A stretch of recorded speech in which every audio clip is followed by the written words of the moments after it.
Programme time line सां गॾु आऊं आहियां असद मुमताज़। नाज़रीन, मुल्क में महांगाई बेकाबू आहे। वफ़ाक़ी वज़ीर कामोरनि ते ऐं कामोरा वफ़ाक़ी वज़ीरनि खे महांगाई जो ज़िम्मेवार करार ॾेई रहिया आहिनि, पर हक़ीक़त इहा आहे त इहे वधंदड़ महांगाई आम माण्हू खे ख़ासि करे ग़रीब ऐं मुतवसिल तबिके जे लाइ उहा कंहिं बम खां घटि कोन्हे। उनजी चेल चिॿी करे छॾी आहे। सब्जियूं, खाइण पीअण जूं तमामु शयूं जेके आहिनि उहे पंहिंजे मुक़ररा क़ीमतुनि खां न सिर्फ़ु उन जो इज़ाफ़ो थियो आहे बल्कि रिकॉर्ड इज़ाफ़ो थियो आहे। हाणे अगरि इहा सूरत हाल बरक़रार रही ऐं जेका वफ़ाक़ी वज़ीर हर हफ़्ते जेको हुनजो इहा स्टेटमेंट अचे थी पई त ईंदड़ हफ़्ते महांगाई जो गिराफ़ घटि थींदो ऐं अगरि इहो घटि नथो थिए त पोइ असांजी मैशत खे उनजा कहिड़ा असर पवंदा। ऐं ख़ासि करे जेको आम माण्हू आहे, जेको नौकिरी पेशा माण्हू आहे, उनजी मुआशी जेका बजट आहे उन ते कहिड़ा असर पवंदा, इन ते तजुर्बो वठंदासीं। इन ते असांखे प्रोग्राम में जॉइन कयो आहे मुल्क जे नाले वारे मुआशी माहिर ऐं सनतकार जनाब इश्तियाक बेग साहब। इश्तियाक बेग साहब, अस्सलाम वालेकुम। थैंक यू सो मच, शुक्रिया बहुत बहुत। अच्छा, खुश आमदीद इश्तियाक बेग साहब। सबसे पहले ये बताइए कि ये जो वफाकी वज़रा हर हफ्ते कह रहे हैं कि महंगाई कम होगी, एक तो ये बताइए कि महंगाई कम क्यों नहीं हो रही और असल में इसका जिम्मेवार कौन है इस तमाम तर सूरत हाल में? देखिए, इसकी जिम्मेदार जो है वो हुकूमत है, क्योंकि पाकिस्तान की तारीख में कभी इतनी ज़्यादा महंगाई नहीं हुई थी। मैं आपको एक चीज़ बतलाना चाहता हूँ। आज इसी पे मैंने एक कॉलम भी तहरीर किया है पाकिस्तान के लीडिंग न्यूज़पेपर के अंदर, जिसमें बतलाया गया है कि महंगाई कितनी बढ़ गई है। देखिए, पाकिस्तान में तकरीबन 2 साल में 10% लोग जो कि मुतवस्सित तबके के लोग थे, जिनको हम वाइट कॉलर लोग कहते थे, कि वो जो गुर्बत की सतह है उससे नीचे आ गए हैं। यानी कि इस वक्त कोई 30% लोग पाकिस्तान के वो हैं जो सतह गुर्बत से नीचे की लकीर के ऊपर आ गए हैं, जिनकी इनकम जो है वो $1.5 भी नहीं है। और ये उसके अलावा है जो लोग जॉबलेस हो गए हैं। दूसरी सबसे बड़ी जो प्रॉब्लम्स आ रही है वो चीजें ऑलमोस्ट डबल प्राइस हो गई हैं 2018 से। हुकूमत ने 36,000 अरब के कर्जे लिए हैं 2 साल में, जो पाकिस्तान की तारीख में इतने ज्यादा खर्चे। मैं आपको बतलाऊं कि हमारा जो 17 अरब डॉलर 2 साल में लिया गया है, और अगर इंटरनल और एक्सटर्नल हम दोनों कर्जों को मिलाते हैं तो तकरीबन 36,000 अरब जो है उसका इजाफा हुआ है। 36,000 अरब का ये वो इजाफा है जो आज से पहले कभी इतना इजाफा ना पीपल्स पार्टी ने किया, चाहे नून ने किया।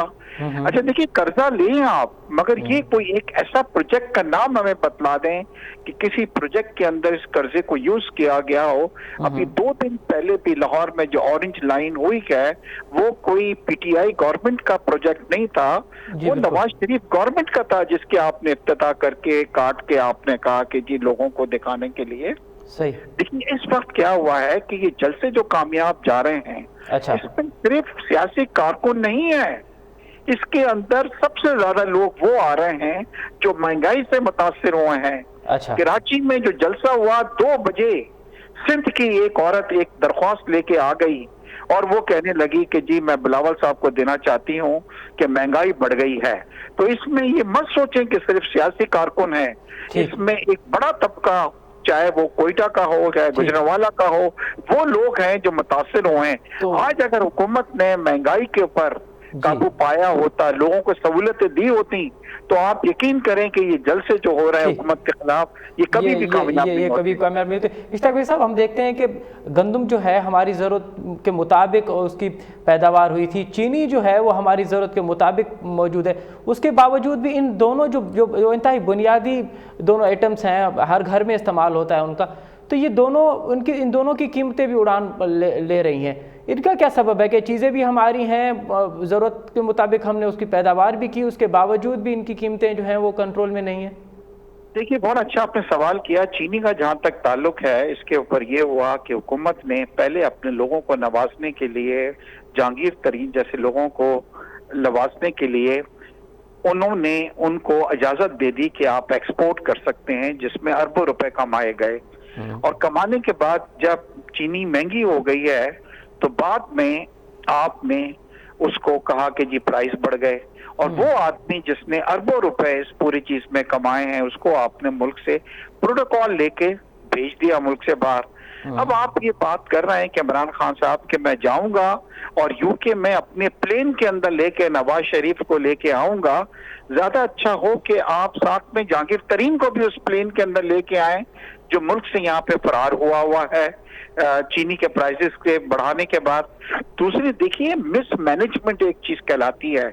हमारे यहाँ पाकिस्तान अपनी जरूरत से ज्यादा गंदुम पैदा करता है, मगर हुकूमत को कुछ पता नहीं है कि कितनी गंदुम पैदा हुई है, कितनी है। और अब हुकूमत ने क्या किया कि प्राइसेस को नीचे गिराने के लिए बाहर से भी वीट को इंपोर्ट किया, शुगर को इंपोर्ट किया, दूसरी चीजों को इंपोर्ट। अच्छा, इनसे क्या हो रहा है कि आने वाले वक्त पे आप देखेंगे कि हम पे और ज्यादा प्रेशर आएगा, क्योंकि पाकिस्तान की इकोनॉमी जो है ये बर्दाश्त नहीं कर सकती कि हम इतने ज्यादा, पाकिस्तान की तारीख में कभी नहीं हुआ कि इतनी ज्यादा पैसा हमने खर्च किया हो कमोडिटीज की इंपोर्ट करने पे।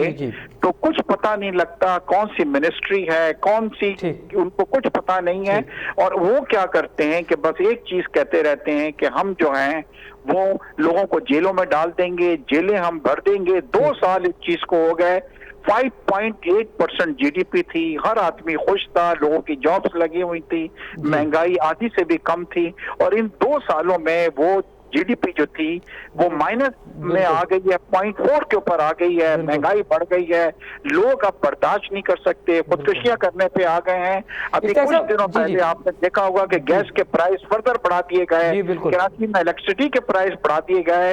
हुक्मरानों को ये एहसास नहीं है कि क्या पब्लिक जो है, अवाम ये बर्दाश्त कर सकती है कि नहीं कर सकती। ठीक है। इश्ताक भाई साहब, ये बताइए कि ये जो हालिया महंगाई की लहर आई है और जो रुकने का नाम नहीं ले रही, तो आप क्या समझते हैं कि कौन से सेक्टर्स इससे सबसे ज्यादा मुतासिर हुए हैं? देखिए, सबसे ज्यादा तो रोजमर्रा की जो चीजें हैं, देखिए शुगर हो गई, हमारा आटा हो गया, सब्जियां हो गई, फ्रूट तो चलें, ये एक बहुत बड़ी अय्याशी है, मैं उसकी आपको बात नहीं कर रहा हूँ, ये तमाम चीजें। और इसकी कोई वजह आपको आप समझ में नहीं आ रही है कि क्यों हुकूमत जो है इसका कोई जवाब नहीं दे रही है। अब उन्होंने जी हर चीज का एक हल निकाला है और वो है टाइगर फोर्स, कि जी टाइगर फोर्स जो है उसकी चीजों को, प्राइसेस को कंट्रोल करेगी, देखेगी। ये तमाम, ये सब मजाक हो रहा है। हर चीज में टाइगर फोर्स का हल आप लेके आ रहे हैं। भाई, अगर आप टाइगर फोर्स को इतना वो करते हैं तो उन्हें कश्मीर में भेजें और उनसे कहें कि कश्मीर को वो आजाद करा के लेके आए। तो हल जो है वो टाइगर फोर्स नहीं है। हल ये है कि वजूहात तलाश करें कि कौन लोग हैं, क्यों प्राइस ऊपर जा रहे हैं। आपकी पॉलिसीज ऐसी हैं जिसकी वजह से ये प्राइसेस जो बढ़ रहे हैं। पीपल्स पार्टी की हुकूमत थी, प्राइसेस क्यों नहीं बढ़े? नून की हुकूमत थी, प्राइसेस क्यों नहीं बढ़े? उनके पास तो कोई टाइगर फोर्स नहीं थी। तो कहने का मकसद ये है कि आप नहीं समझते कि ये जो हालिया महंगाई बढ़ी है इसकी एक वजह कोविड भी हो सकती है, क्योंकि कोविड ने तो तमाम पूरी दुनिया की मैशत को जो है वो हिला के रख दिया था। फिर हमारी मैशत तो वैसे भी अपने पाँव पे नहीं थी, तो कोविड की वजह से भी मैशत को धचका लगा है, जिसकी वजह से ये महंगाई में इजाफा हुआ है। नहीं जी, देखिए, कोविड की वजह से जो एक्सपोर्ट्स होती हैं वो जरूर हैम्पर हो जाती हैं, यानी कि उस पर थोड़ा सा फर्क पड़ता है। मगर मैं जिन चीजों की बातें कर रहा हूँ ये हमारी अपनी कमोडिटीज हैं, यानी कि हम पैदा कर रहे हैं। एक किसान जो है उसने वीट पैदा किया है जो हमारी जरूरत से ज्यादा है। अगर किसी ने होल्डिंग्स की हैं, इसको छुपा दिया है, मसनूई उसके अंदर बुरान पैदा किया है, आप जाइए उनको तलाश करें, उनको देखें। चीनी का तो मैंने आपको बता दिया कि इन्होंने अपने कुछ लोगों को जो एटीएम थे उनको नवाजने के लिए आपने मतलब पहले उनको इजाजत दे दी, उन्होंने जनाब चीनी को एक्सपोर्ट करके कमाया, उससे रिबेट लिया, सब्सिडीज ली और उसके बाद फिर आप कह रहे हैं कि जी चीनी कम हो गई है। तो देखिए, हम आपसे हमेशा ये कह रहे हैं कि ये कैपेबल हुकूमत नहीं है। अच्छा। इनको सलाहियत नहीं है, इनको आप ले तो आए हैं मगर इनको पता नहीं है किस तरह। बेग साहब, आज वजीर आजम साहब ने फरमाया है कि क्योंकि वो छोटी छोटी जो माफियाज हैं वो नहीं चाहती कि तब्दीली हो, वो तब्दीली में सबसे बड़ी रुकावट है। तो कुछ बताएंगे ये माफियाज, किन माफियाज का जिक्र कर रहे हैं? क्या ये वही माफियाज हैं जो होर्डिंग करते हैं, जो ज़ख़ीरा अंदोज़ी करते हैं? वज़ीर आज़म साहब ने उनके लिए फरमाया। सर, आधे माफिया तो इनके साथ है ना, आधे माफिया तो इनके साथ बैठे हुए हैं। शुगर का जो माफिया है वो तो इनके साथ बैठा हुआ है, जिसको आपने जाने दिया सबसे ज्यादा अरब, उसके बाद कोई उसकी बात नहीं हो रही है। तो अगर कोई माफिया है तो बतलाएं। देखिए, हुकूमत का जो पूरा वक्त जाया हो रहा है वो सिर्फ ये हो रहा है कि मैं एनआरओ नहीं दूंगा, जेलों को भर दूंगा, सुबह से लेके शाम तक वज़रा भी टीवी पे बैठ के कोई काम नहीं कर रहे हैं, यानी कि इन चीजों को वो संजीदगी से ले ही नहीं रहे हैं। वो ये सोच रहे हैं कि लोगों के अंदर इतनी सताहत है कि जितने भी प्राइसेस बढ़ जाएं वो अपना गुजारा कर लेंगे, और सुबह से शाम तक अगर कोई काम हो रहा है तो वो नैब के थ्रू लोगों को विक्टिमाइज कराया जा रहा है, इंतकामी कार्रवाइयां करवाई जा रही हैं। या सुबह से शाम तक आप जरा इनके मिनिस्टर्स को देख लें, सुबह से शुरू होते हैं, रात तक बैठ के टीवी के ऊपर अपोजिशन को बुरा भला कहते रहते हैं। इश्तियाक साहब ये बताइए, ठीक है इश्तियाक साहब ये बताइए कि अब हल क्या है इस तमाम सूरत हाल में? हुकूमत को क्या करना चाहिए कि एकदम महंगाई ना सिर्फ कम हो बल्कि इतनी कम हो कि गरीब आदमी इससे गुजारा कर सके? सर मैं आने वाला वक्त बहुत सिचुएशन जो है और ज्यादा खराब देख रहा हूँ। अच्छा, बहुत ज्यादा, क्योंकि आप देखिए अनसर्टेनिटी डेवलप हो गई है, मौशी अनसर्टेनिटी हो गई है और साथ में पॉलिटिकल अनसर्टेनिटी भी हो गई है। अच्छा। जब अनसर्टेनिटी होती है तो इससे मईशत और खराब होती है। बाहर से इस वक्त कोई आदमी आके आप सोचते हैं कि इन हालात में जबकि हुकूमत के खिलाफ जलसे हो रहे हैं, कोई आपको यहाँ पे आके पाकिस्तान में इन्वेस्टमेंट करेगा? आप सोचते हैं कि हुकूमत कह रही है कि जनाब हम जो है प्राइवेटाइजेशन करेंगे, कोई प्राइवेटाइजेशन में हिस्सा लेगा? तो इस वक्त हमारी मईशत जो है वो शदीद दबाव का शिकार है। हमारी ये जो स्टॉक एक्सचेंज है वो आप देख रहे हैं, लोगों को अरबों रुपए का नुकसान हो गया है, स्टॉक का नीचे आ गया है। हुकूमत को चाहिए कि ये इनकी अपनी क्रिएट की हुई सिचुएशन है। अच्छा। आपने हुकूमत जितनी अपोजिशन थी उनको बिठाया नहीं, आपने उनको दीवार से लगा दिया, आपने इंतकामी कार्रवाइयां की, आप औरतों पे आ गए, लोगों की बहनों पे आ गए, उनकी बीवियों पे आ गए, उनकी बेटियों पे आ गए। जब आपने सिचुएशन की, आज अपोजिशन जो यूनाइट हुई है इसका क्रेडिट जो है नैब को जाता है, इसका क्रेडिट जो है शेख रशीद को जाता है कि आपने प्रोवोक कर करके इंतकामी कार्रवाइयों का निशाना बना के उन सबको एक प्लेटफॉर्म पे जमा कर दिया है। ठीक है इश्तियाक साहब, आप क्या समझते हैं कि अगर ये महंगाई का तूफान यही बरकरार रहा तो फिर हमारी मैशत का क्या होगा? वैसे भी हमारी जीडीपी तो अब आप जो हमें रिकॉर्ड बताया जाता है उसमें तो वैसे भी हम माइनस में हैं। कैसे होगा ये सब कुछ? ये बेहतरी की तरफ किस तरह से जाएंगे अब? सर 70 साल के अंदर पाकिस्तान की तारीख में पहली बार पाकिस्तान ने -0.4% जीडीपी अचीव की है, और इस साल आईएमएफ और वर्ल्ड बैंक ये कह रहे हैं कि हमारी जीडीपी जो है वो फर्दर -1.5% जाएगी। इसका मतलब हुआ कि हमारी मईशत जो 5.8% के ऊपर थी 2018 में, आप पहले साल उसको नून के ऊपर डाल के आपने उसको 1.9 पे ले आया, दूसरे साल माइनस आपने कर लिया, जबकि कोविड जो आया है वो अप्रैल के अंदर आया है। 8 महीने आपके पास से आपकी परफॉर्मेंस रही है?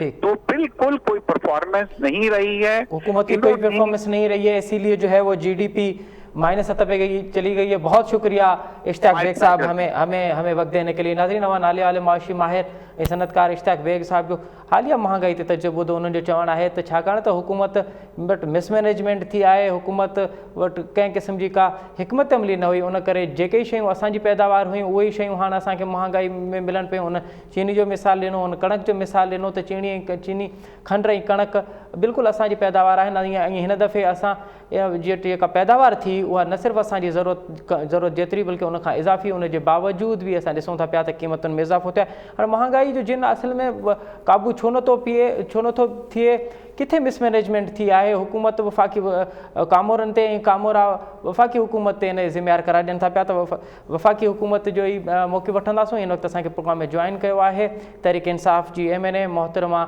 नुज़रत पठान साहिबा। नुज़रत पठान साहिबा, प्रोग्राम में भलीकार इहो ॿुधाइजो त आख़िर महांगाई ते कंट्रोल छो न पियो थिए? हर रोज़ वफ़ाक़ी वज़ीर अची प्रेस कॉन्फ्रेंस में चवंदा आहिनि त ईंदड़ हफ़्तो जेको आहे उन में महांगाई ते कंट्रोल थींदो, बल्कि कंट्रोल त नथो थिए। सबबु कहिड़ा आहिनि अवां जी? बि आहिनि त तव्हां ऐं पाकिस्तान जो माण्हू गौर सां वज़ीर आज़म इमरान ख़ान जी तक़रीर ॿुधंदो आहे जॾहिं हू आवाम सां ॻाल्हाइणु चाहींदो आहे, त हुन पहिरें ॾींहं खां वठी ॿुधायो आहे त जॾहिं असीं हिननि सभिनी जे मथां, त असांखे वोट मिलिया करप्शन जे ख़िलाफ़ तहरीक हलाइण ते। त जॾहिं वज़ीर आज़म थियो त पहिरीं स्पीच वज़ीर आज़म जी इहा हुई त मां जॾहिं हिननि ते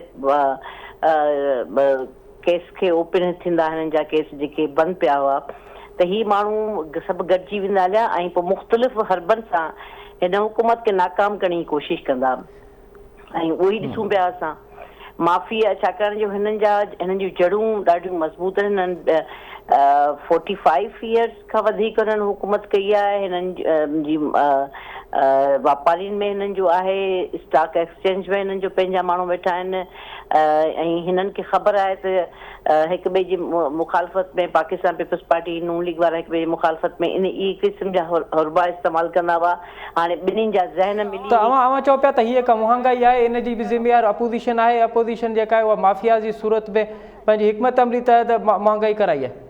पहिरीं ॾींहं खां वठी ॾिसो त टैक्सिस ते इनकारी थिया, टैक्सिस कोन ॾींदासीं, ऐं 50,000 जी ख़रीदारी ते शनाख्ती कार्ड कोन ॾींदासीं, ऐं हुकूमत खे फेल कंदासीं। पहिरें ॾींहं खां वठी हुननि चयो त असीं हुकूमत नाकाम वई आहे from the first day.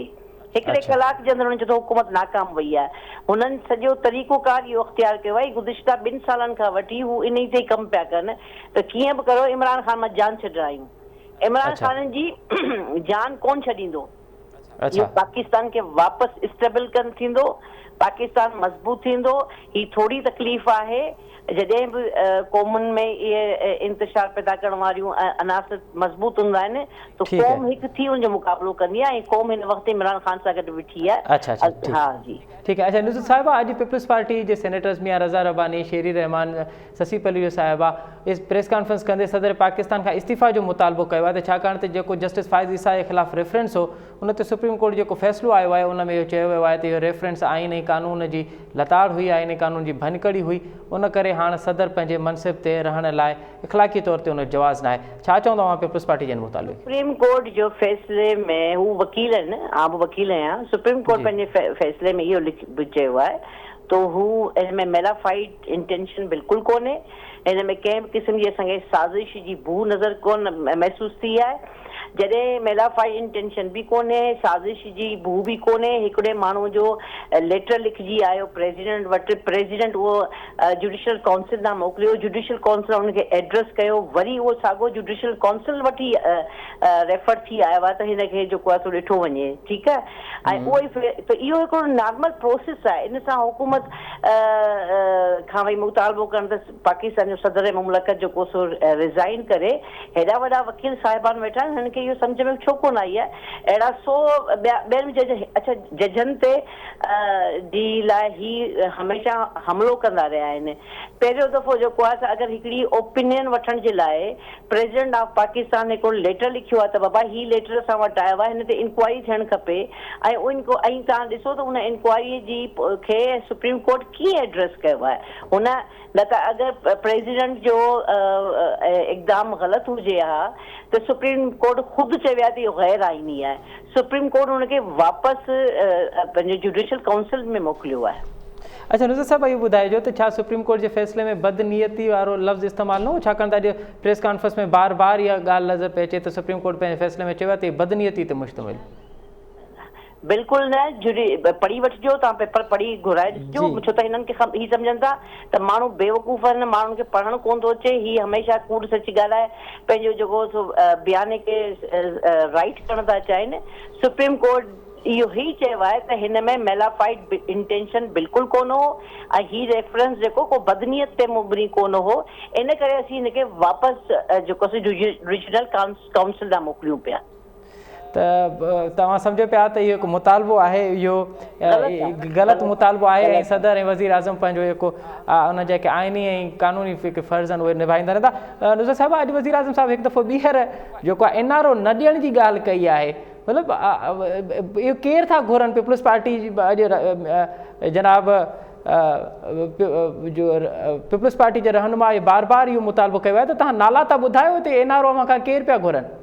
Opposition हिकिड़ो पंहिंजा मुतालबात लिखी मोकिलिया त नेब मां, जॾहिं असां नेब जी तरमीम करण वारा हुआसीं, नेब जी कानून साज़ी करण वारा हुआसीं, नेब जी में कानून जा कुझु तरमीमूं करणियूं हुयूं त हुकूमत 38 खां मथे हिकु अपोजिशन 38 खां मथे हिकिड़ा मुतालबा लिखी मोकिलिया त ही शइ बि कढी छॾियो, ही क्लास बि कढी छॾियो, ही शइ बि कढी छॾियो, माना ठल्लो पोइ जेको आहे सो नैब रुगो हिननि जी शक्लूं ॾिसंदी ऐं हिननि ते को एक्शन कोन खणंदी। त तव्हां त चओ त को FATF वारो मामिलो हो, हुन में जेके उन्हनि जूं जेके सजेशन्स हुयूं उहे दर हक़ीक़त NRO हुयूं। वॾी वॾी महिरबानी नुज़रत पठान साहिबा असांखे वक़्तु ॾियण जी।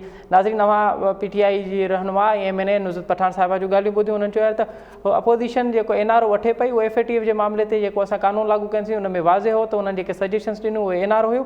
हिते वठूं था नंढी साई, ऐं साई खां पोइ वरी सिंध जे अमेरिका ऐं नॉर्थ अमेरिका जे मुल्कनि में सिंधी तनज़ीम साना उते छापे करे छो मुतहरिक आहे, उनजो वजूदु कॾहिं पियो, ऐं हाणे उहो बेटनि जे मामले ते साना जो कहिड़ो स्टैंड आहे इहो ॻाल्हाईंदासीं, पर हिन खां पहिरियों वठूं था नंढी साई। नाज़रीन, प्रोग्राम में हिकु दफ़ो ॿीहर तव्हांखे भली कार। सिंध खां ॿाहिरि केतिरियूं तनज़ीमूं ऐं केतिरा ई फ़र्द आहिनि जेके सिंध लाइ पाण पतोरनि पिया। सिंध पंहिंजे वस ऐं अतरार सिंध लाइ जुस्तजू ऐं जदोजहद कनि पिया। उन्हनि तनज़ीमुनि मां हिकु तनज़ीम सना आहे जेका केतिरे ई अरसे खां सिंध जे मसइलनि ते, सिंध जे केतिरनि ई सियासी समाजी ऐं कल्चरली मसइलनि ते पंहिंजो पाण जेको आहे उहो निभाए पई। अॼु ॻाल्हाईंदासीं त इन तनज़ीम जो वजूदु कॾहिं खां पियो, इन जो मक़सदु कहिड़ो हो, ऐं हींअर हू पंहिंजे मक़सद में केतिरा अॻभरा साबित थिया आहिनि, इहो ॼाणींदासीं। हिन वक़्तु असांखे जॉइन कयो आहे सना जे इंतिहाई मुतहरिक मेंबर डॉक्टर एजाज़ तुर्क साहब। डॉक्टर साहब, अव्हांजा लख थोरा, अव्हांजा वॾा वर, अव्हां असांखे जॉइन कयो। जीअं मूं पंहिंजे इंट्रो में चयो त बुनियादी मक़सदु कहिड़ो हो साना जो, ऐं उनजो वजूदु कॾहिं खां पियो? पहिरीं तव्हांजी वॾी महिरबानी जो तव्हां असांखे मानो, इन क़ाबिल सम्झो जो पंहिंजे ख़्यालात जो इज़हार कयूं। हाणे अचूं था ऐं सवाल सना हिकिड़ी सोशल वेलफेयर कम्यूनिटी ऑर्गेनाइज़ेशन आहे। जॾहिं MRT मूवमेंट जॾहिं हली हुई, तव्हांखे यादि हूंदो असुल त मुंहिंजो ॻोठु बाज़ार आहे, पर मां हैदराबाद में ॼाओसि ऐं वॾो थियुसि, त उन वक़्तु ईअं ई पिए लॻो इन MRT मूवमेंट खां पोइ 83 खां वठी ऑनवर्ड्स, त जहिड़ो हिंदुस्तान पाकिस्तान में ठहिया हुआ त मारमारा थी, त सिंधी माण्हुनि उन वक़्तु हैदराबाद मां ईअं रॾ पढ़ाण कई। असां जिन पाड़नि में रहियासीं, जिते वॾा थियासीं, उते माण्हू भरियल घर छॾे भॻा। त उनजो हिकिड़ो रिएक्शन थियो, त उन रिएक्शन में इहा Sindhi association of North America कुझु दोस्तनि 1984 में वेही करे इहो सोचियो त हाणे इहा ऑर्गेनाइज़ेशन ठाहियूं, जेका पोइ 85 में अमल में आई। तमामु थोरा दोस्त जस जे उन्हनि आसे आसे करे हिकिड़ी चिणक ॿारी, जेका हाणे वधी असीं 2650 मेंबर थी विया आहियूं। ऐं यकीन कयो त Sindhi association of North America membership जे लिहाज़ खां हिन वक़्तु पाकिस्तान जी वॾे में वॾी डायस्पोरा ऑर्गेनाइज़ेशन आहे नॉर्थ अमेरिका में। उन ॾींहुं हाणे इलेक्शनूं थियूं अपना जूं, उन खां मूं चेक कयो, I am a member, life member of अपना, त उन्हनि जा बि 1900 मेंबर आहिनि, वोटर्स या मेंबर चओ। त जॾहिं त सना जा मेंबर ज़रे घटि 3000 आहिनि, ऐं वोटर जेके जीअं 15 तारीख़ खां पहिरीं जेके मेंबर थिया उहे वोटर्स आहिनि, उहे 2650 या 2700 वोटर आहिनि। त उन लिहाज़ सां सना पाकिस्तान जी वॾे में वॾी तनज़ीम। बुनियादी मक़सदु कहिड़ो हो हिन तनज़ीम? हुन बुनियादी मक़सदु इहो हो, पहिरीं त इहो असां तव्हांखे ख़बर आहे वी आर रिएक्शनरी पीपल, जज़्बाती माण्हू, उहे दोस्त वीचारा डिप्रेशन में लहिया। हाणे पर असांजा ॻोठ, असांजा शहर असांजे हथनि मां वञूं पिया, त उन लाइ कुझु कयूं, हिते का लॉबिंग कयूं या कुझु का मुतहरिक थियूं, पर इवेंचुअली इहो इवॉल्व इहा थी आई त भई इहो बि हो। त उन वक़्तु सिंधी घटि हूंदा हुआ हुते, त हिकिड़ी सिक लॻंदी कंहिं सिंधी सां मिलबो त वॾी ॻाल्हि थी। मूंखे यादगिरी जी 70 खां पहिरीं कराची में चइबो त सिंधी मिलंदो, चइबो मूंखे कराची में सिंधी मिलियो। त अहिड़ी तरह सां अमेरिका में त असां उन खां वधीक बुरी हालत थी, चए थो भई पाण में मिलंदासीं, हिकिड़ो इंटरेक्शन थींदो, असांजा ॿार वॾा थींदा त उनखे हिकिड़ो ॿुधायूं त असां कहिड़ी तहज़ीब सां तालुक़ु रखूं था, सिंध छा आहे, उन just they should know their culture and background.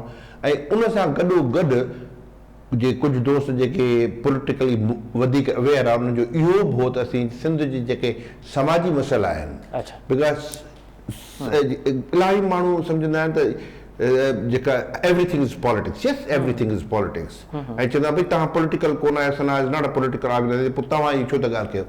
Political when V से त सना पॉलिटिकल पार्टी या ऑर्गेनाइजेशन ना है, उन जो मक़सदु आहे असीं कंहिं बि सियासी पार्टी खे न को सपोर्ट था कयूं, न को कंहिं स्पेसिफिक सियासी पार्टी सां इलेक्शन में मुखालिफ़त था कयूं, पर सिंध जा जेके बि मसइला समाजी मसइला जेके आहिनि उन्हनि में उहो पाणीअ जो मसइलो हुजे, उहो होलीअ जो मसइलो हुजे, उहा हीअ लॾ पढ़ण जो मसइलो हुजे, ऐं सिंध जा जेके इलाइक़नि ते जहिड़े मां चवंदो आहियां त सेटलमेंट, जीअं फ़लस्तीन में सेटलमेंट आहे न, हिते हैदराबाद ऐं कराची, चौधारी ऐं ॿियनि शहरनि में स्पेशली कराची में इहे फ़लस्तीन वांगुरु सिंध में सेटलमेंट पियूं ठहनि, DHA, बैरिया ऐं ज़ुल्फ़काराबाद, इहे जेके सेटलमेंट जा इशू आहिनि, ॿिया जीअं NFC अवॉर्ड आहे सिंध में, उनखां वधीक मां अर्ज़ु इहो कयां त सिंध जा इहे त सभु मसइला वॾा मसइला आहिनि, पर इन खां वॾे में वॾा मसइला जेके आहिनि जिन खे असांजो रिलेटिवली साफ़ी बि उन ते कोन थो ॻाल्हाए,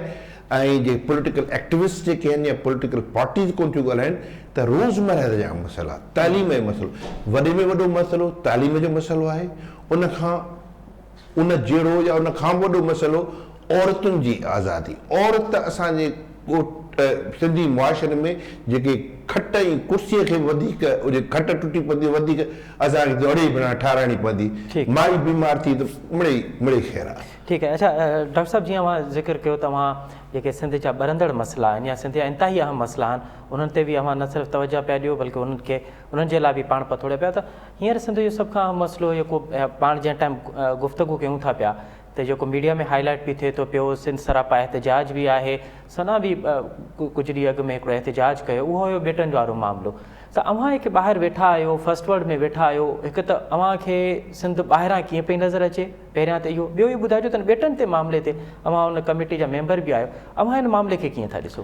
बेटनि जो मामिलो न सिर्फ़ु जज़्बाती मामिलो आहे, पर इहो हिकिड़ो असांजो इंतिहाई अहम मामिलो आहे, छाकाणि मां चवंदो आहियां त जेके पाकिस्तान जूं सरहदूं आहिनि न, जी हिकिड़ो मुल्क असांजो मुल्क आहे, जी केरु असांजे मुल्क जे सरहदी उनजी करे थो, ख़िलाफ़ वर्ज़ी करे थो, उन नतीजो छा निकिरंदो आहे? जंग।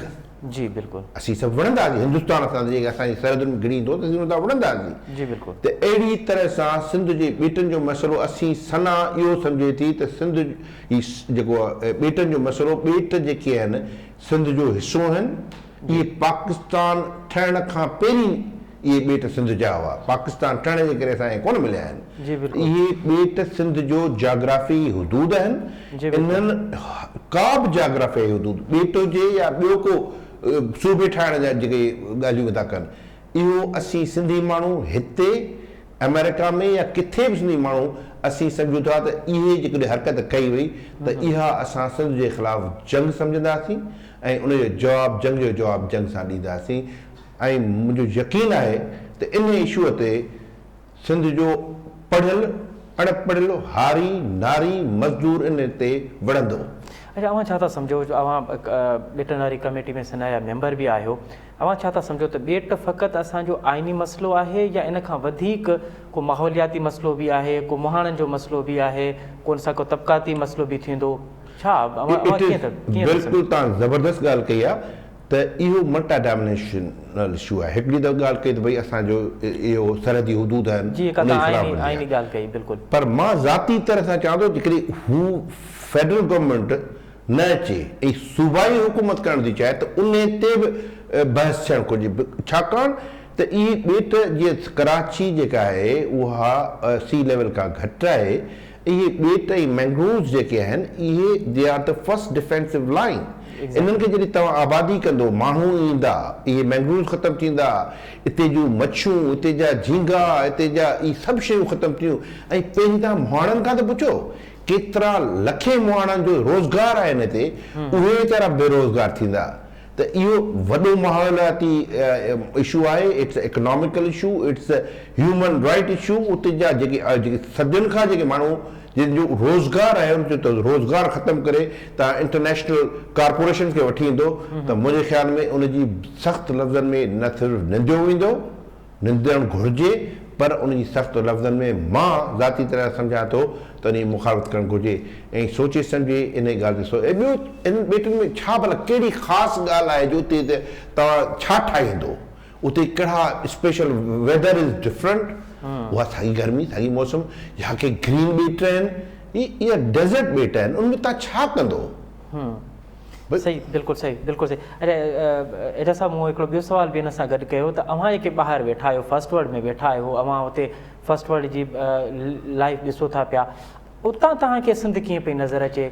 उतां छा था, जॾहिं तव्हांखे सिंध जे मसइलनि दर्दनि जी ख़बर पवंदी आहे त पोइ अव्हां जूं फीलिंग्स कीअं हूंदियूं? असांजो मुंहिंजे ख़्याल में ॾाढी जेको माण्हू हर क़िस्म जा माण्हू आहिनि, हिकिड़ा पॉलिटिकल जो हूंदा आहिनि माण्हू, के माण्हू बेहस हूंदा आहिनि, तो ये हिते बि ईअं आहे, वेही कचहरियुनि में वेंदो त ॿियूं ॻाल्हियूं थींदियूं, सिंध जी ॻाल्हि कोन थींदी, पर किन कचहरियुनि में वेंदो त तव्हां ॾिसंदो मसइलनि जी ॻाल्हि थींदी।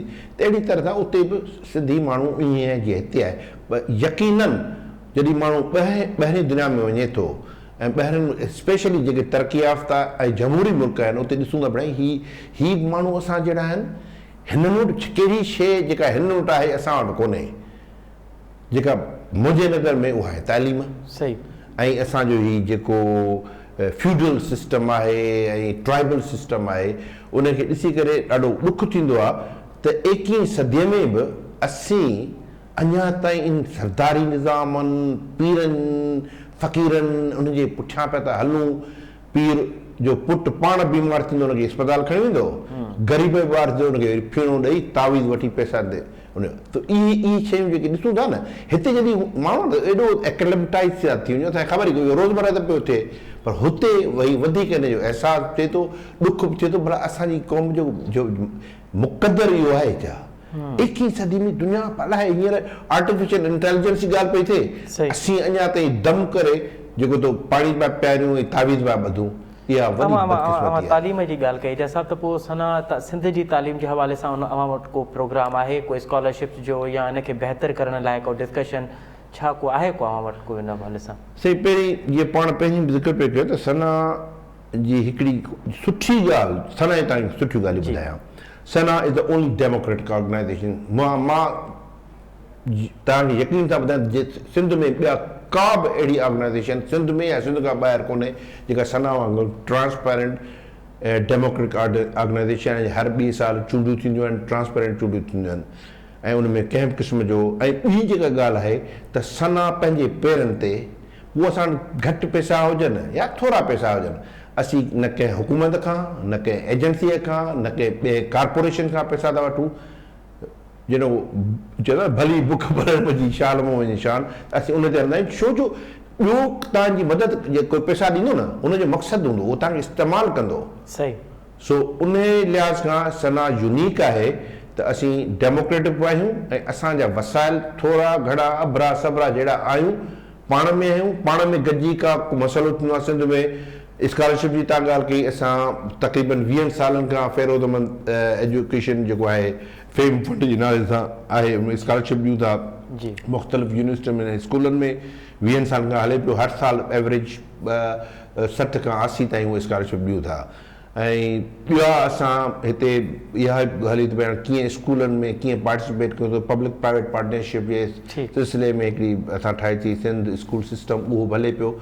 उहो वरी काफ़ी डिघो थी वेंदो हलियो, पर उन में अञा थोरी अॻु भराई थी आहे। मुंहिंजे ख़्याल में नेक्स्ट फ्यू मंथ्स वी विल स्टार्ट 5 स्कूल्स। अच्छा, एजाज़ साहब जीअं अव्हां चयो त 1984 में तंज़ीम जो वजूद पियो, ऐं अव्हां उन वक़्तु जेके मक़सदु सोचे उन्हनि दोस्तनि जेके हिन वजूद में आहिनि तंज़ीम खे आंदो, त अॼु असां जॾहिं 2020 में वेठा आहियूं, तव्हां छा था सम्झो त अव्हां पंहिंजे मक़सद में, सना पंहिंजे मक़सद में केतिरी अॻु भराई साबित थी आहे?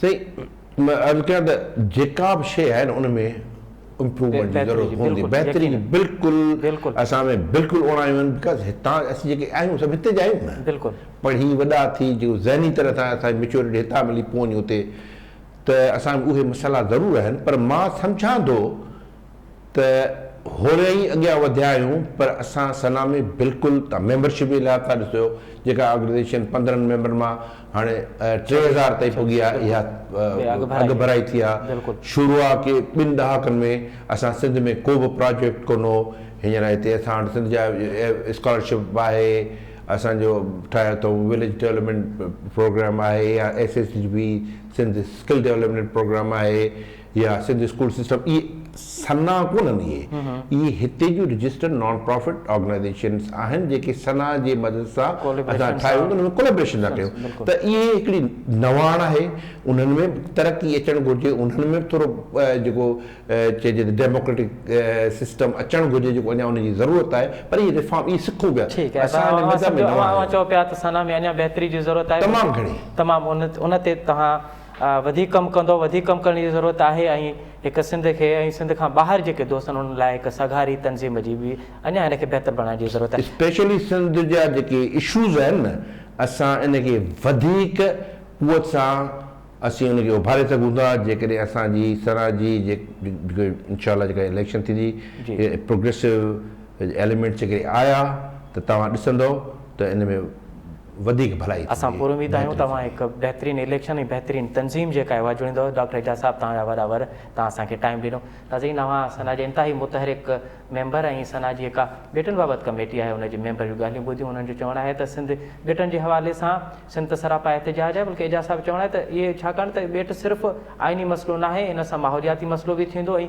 ॿिया मसइला आहिनि उहे बि थींदा सो उन करे न सिर्फ़ु वफ़ाक़ी हुकूमत खे बल्कि सिंध हुकूमत खे बि इन्हनि बेटनि ते प्रोजेक्ट थियण लाइ सोचणो पवंदो त जीअं मोहाणा जा जेके असुलु उन जा वारिस आहिनि मोहाणा उन्हनि जी ज़िंदगी ते के मनफ़ी असरु न पवंदे हिन सां गॾोगॾु जेको प्रोग्राम जो वक़्तु पंहिंजी पुॼाणी ते पहुतो असद मुमताज़ खे ॾींदा इजाज़त अला भाई।